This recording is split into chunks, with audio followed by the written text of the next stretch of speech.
결혼, 하나님의 은혜를 세상에 비추는 쇼케이스. 사랑하는 형제자매 여러분, 오늘 우리는 결혼이라는 매우 친숙하면서도 때로는 가장 어려운 주제 앞에 섰습니다. 이 이야기가 여러분의 마음에 깊은 울림과 위로를 주고 각자의 가정을 향한 하나님의 선하신 계획을 발견하는 시간이 되기를 소망합니다. 만일 오늘 이 말씀이 여러분에게 은혜가 된다면 구독과 좋아요를 통해 이 은혜의 메시지를 더 많은 이웃과 나누는 일에 동참해 주십시오. 여러분의 작은 손길이 누군가에게는 절실한 위로와 희망의 빛이 될 수 있습니다. 여러분의 가정과 삶 위에 우리 주님의 평강과 축복이 넘치시기를 기도합니다. 함께 기도하는 마음으로 시작하겠습니다. 거룩하신 아버지 하나님, 이 시간 주님의 말씀 앞에 부족하고 연약한 모습 그대로 섭니다. 제가 가진 개인적인 경험이나 부족함으로 이 위대한 진리를 가리지 않게 하시고 오직 아버지의 말씀 그 자체만이 선명하게 드러나게 하여 주옵소서. 이 말씀을 듣는 모든 가정 위에, 이미 세워진 가정과 앞으로 세워질 모든 가정 위에 주님의 능력이 임하여 주십시오. 우리의 결혼 생활이 더욱 강건하고 정결하며 겸손하게 하옵소서. 그리하여 모든 가정이 그리스도를 높이고 하나님 중심이 되며 성경 말씀으로 가득 차고 복음의 뿌리를 깊이 내리게 하옵소서. 이 땅의 모든 부부들이 자신들의 삶이 어떻게 복음의 진보와 하나님의 영광을 위해 귀하게 쓰임받을 수 있을지 함께 꿈꾸게 하소서. 이 시간이 단순한 지식의 전달을 넘어 우리의 심령을 새롭게 하는 성령의 역사가 일어나게 하옵소서. 사탄의 모든 방해로부터 우리를 지켜주시고 오직 주님만이 영광 받으시는 시간이 되게 하여 주옵소서. 예수 그리스도의 이름으로 기도합니다. 아멘. 지난 시간 동안 우리는 결혼에 대해 말할 수 있는 가장 근본적인 진실 두 가지를 나누었습니다. 첫째, 결혼은 하나님의 행하심이라는 것. 둘째, 결혼의 궁극적인 목적은 하나님을 드러내는 것이라는 사실입니다.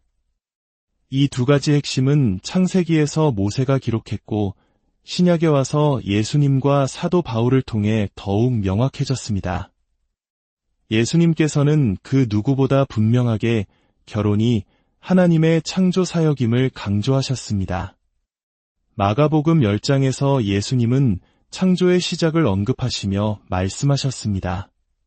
창조 때로부터 사람을 남자와 여자로 지으셨으니 이러므로 사람이 그 부모를 떠나서 그 둘이 한 몸이 될지니라. 이러한즉 이제 둘이 아니여 한 몸이니 그러므로 하나님이 짝지어 주신 것을 사람이 나누지 못할지니라. 여러분 들으셨습니까? 하나님이 짝지어 주신 것을, 결혼은 주례를 맡은 목사나 서류에 서명하게 하는 공무원의 일이 아닙니다. 남편과 아내가 주도하는 인간적인 계약이 아닙니다. 결혼의 가장 근본적인 주체는 바로 하나님이십니다. 하나님께서 친히 두 사람을 묶어 하나가 되게 하시는 신성한 사역입니다. 그리고 사도 바울은 결혼의 궁극적인 목적, 즉 하나님을 드러내는 것에 대해 그 누구보다 깊이 설명했습니다. 에베소서 5장에서 바울은 예수님처럼 창세기 말씀을 인용합니다.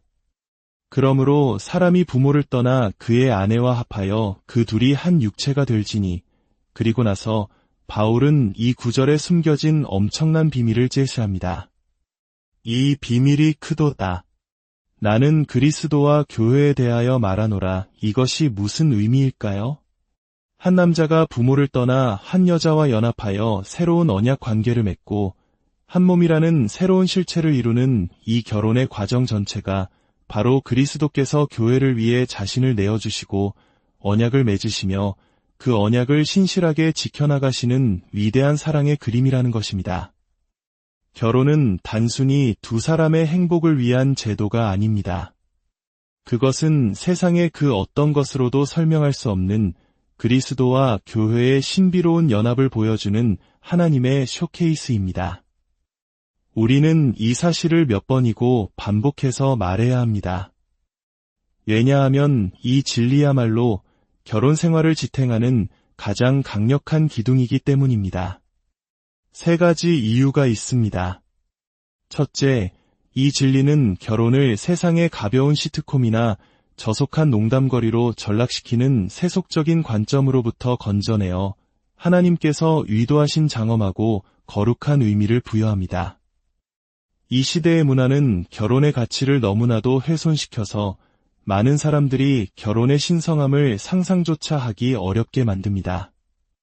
하지만 결혼은 온 우주를 창조하신 창조주와 그분의 피로 값주고 사신 불완전한 신부, 즉 교회와의 언약 관계를 보여주는 지극히 중요한 사명입니다. 둘째, 이 진리는 결혼 생활에 은혜라는 견고한 반석을 제공합니다.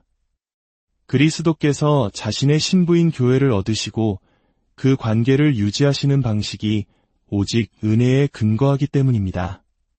그렇다면 그리스도와 교회의 관계를 모델로 하는 우리의 결혼 역시 은혜가 그 관계를 세우고 지탱하는 핵심 원리가 되어야 합니다. 이것은 우리에게 무거운 의무만을 주는 것이 아니라 모든 것을 가능하게 하는 은혜의 기초를 제공합니다.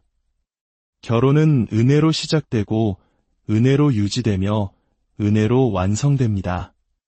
셋째, 이 진리는 남편의 머리됨과 아내의 순종이 왜 중요하며 그것이 어떤 의미를 가져야 하는지를 명확히 보여줍니다.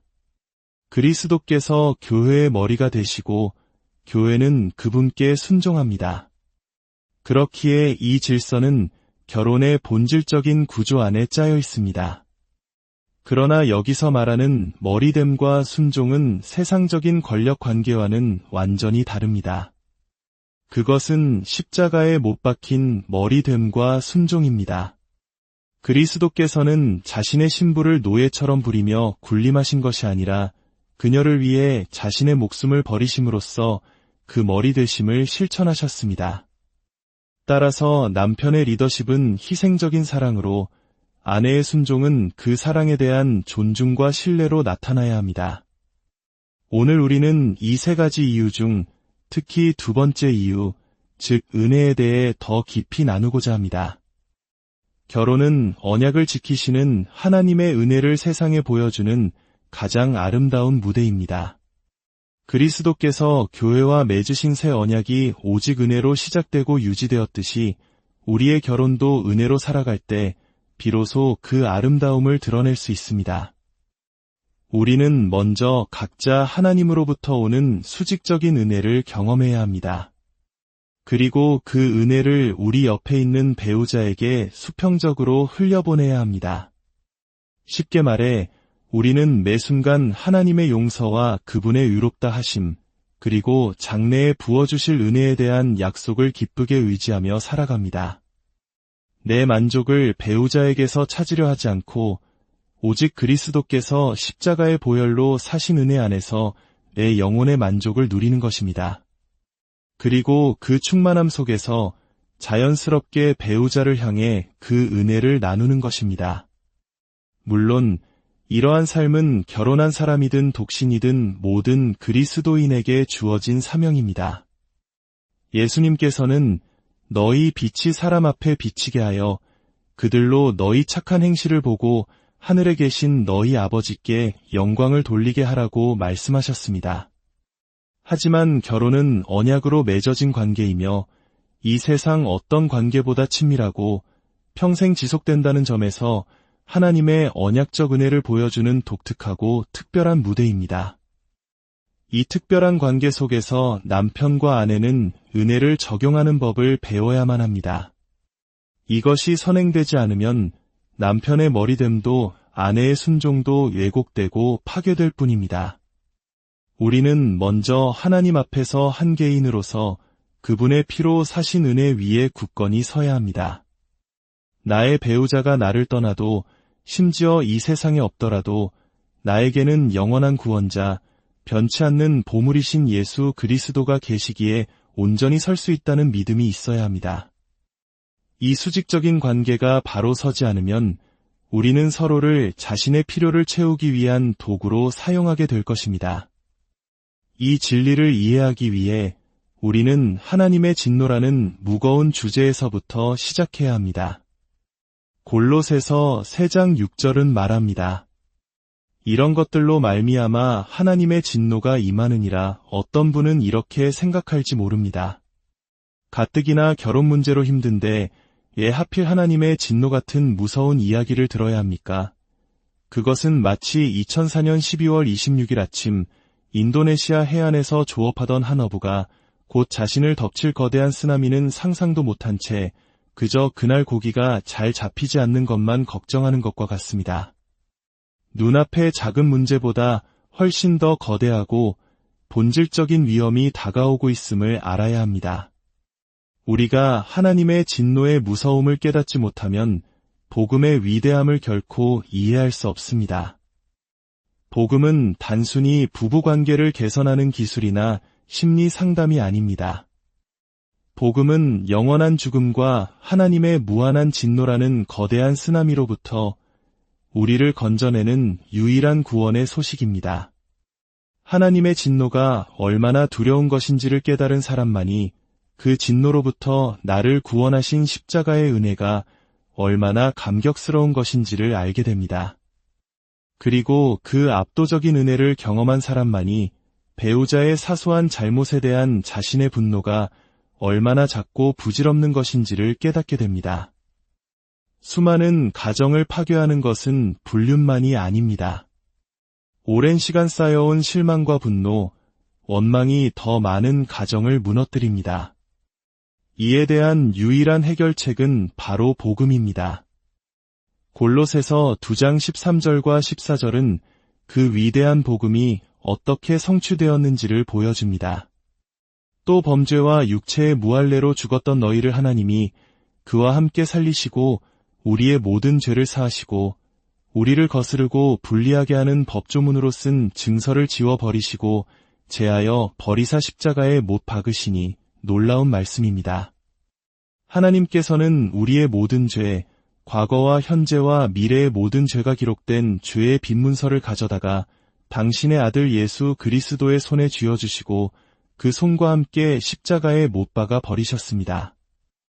이 일은 우리가 태어나기도 전인 2000년 전에 우리와는 아무 상관없이 오직 우리를 위해 객관적인 역사적 사실로 일어났습니다. 우리의 구원은 우리의 노력이 아니라 전적인 하나님의 선물이며 우리는 오직 믿음으로 그것을 받을 뿐입니다. 여러분의 남편의 죄, 여러분의 아내의 죄, 바로 나의 죄와 내 배우자의 죄가 모두 그리스도의 십자가에 못 박혔습니다. 이것을 우리는 대속이라고 부릅니다. 그분은 우리를 대신하여 우리의 형벌을 받으셨습니다. 더 나아가 하나님은 우리를 용서하시는 것에서 그치지 않으시고 유롭다고 선언하셨습니다. 이것을 칭의라고 합니다. 즉, 우리의 죄의 기록을 깨끗하게 지워주실 뿐만 아니라 예수 그리스도의 완전한 의로움을 우리의 것으로 여겨주시는 것입니다.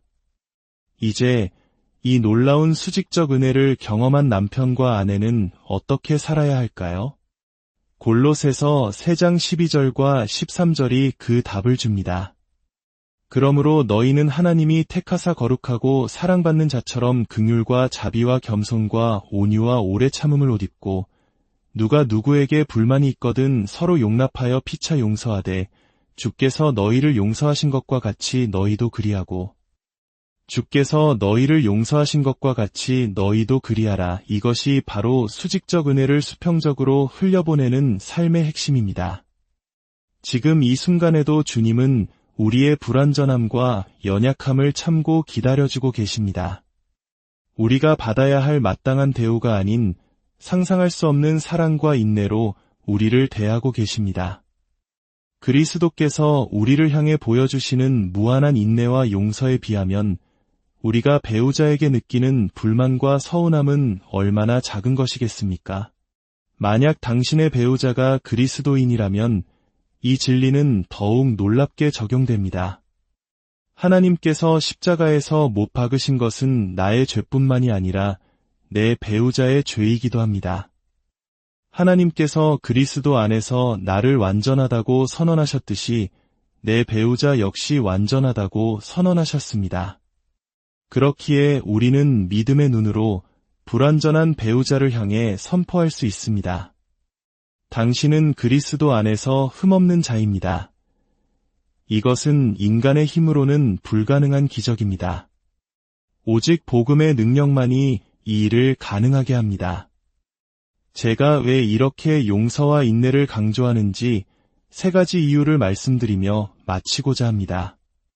첫째, 결혼 생활에는 죄와 서로 다름으로 인한 갈등이 반드시 존재하기 때문입니다. 우리는 무엇이 죄이고 무엇이 그저 다름인지에 대해서조차 평생 합의하지 못할 수도 있습니다. 이런 끝없는 갈등 속에서 우리를 지탱해줄 힘은 오직 복음뿐입니다. 둘째, 인내하고 용서하는 이 고되고 힘든 과정을 통해서만 이미 죽어버린 것 같았던 애정이 다시 살아날 수 있기 때문입니다. 많은 부부들이 더 이상 희망이 없다고 말합니다. 그러나 죽은 자를 살리시고 홍해를 가르시는 하나님께는 불가능이 없습니다. 우리가 언약을 지키며 믿음으로 인내할 때 하나님은 죽은 감정의 자리에서 새로운 사랑이 피어나게 하실 것입니다. 셋째, 전혀 다른 2명의 불완전한 사람이 고난이라는 용광로 속에서 믿음의 삶을 함께 만들어갈 때 하나님께서 가장 큰 영광을 받으시기 때문입니다. 사랑하는 남편과 아내 여러분, 하나님의 위대한 복음의 진리를 여러분의 마음에 깊이 새기십시오. 하나님께서 여러분의 모든 죄의 빈문서를 십자가에 못 박으심으로 여러분을 용서하셨습니다. 이 진리가 여러분 삶의 가장 큰 보물이 되게 하십시오. 그리고 오늘 그 받은 은혜를 여러분의 배우자에게 흘려보내는 새로운 발걸음을 시작하십시오. 기도하겠습니다. 하늘에 계신 아버지, 저희가 복음을 더 깊이 경험하게 하옵소서. 세상이나 배우자가 아닌 오직 주님의 사랑과 약속 안에서 참된 만족을 누리게 하옵소서. 그리하여 저희가 배우자를 나의 필요를 채우는 도구로 사용하는 것이 아니라 그들을 기쁘게 하고 축복하며 세워주는 존재가 되게 하여 주옵소서. 이 자리에 있는 모든 가정과 앞으로 세워질 가정들 가운데 이 놀라운 은혜의 역사가 일어나게 하옵소서. 예수 그리스도의 이름으로 기도합니다.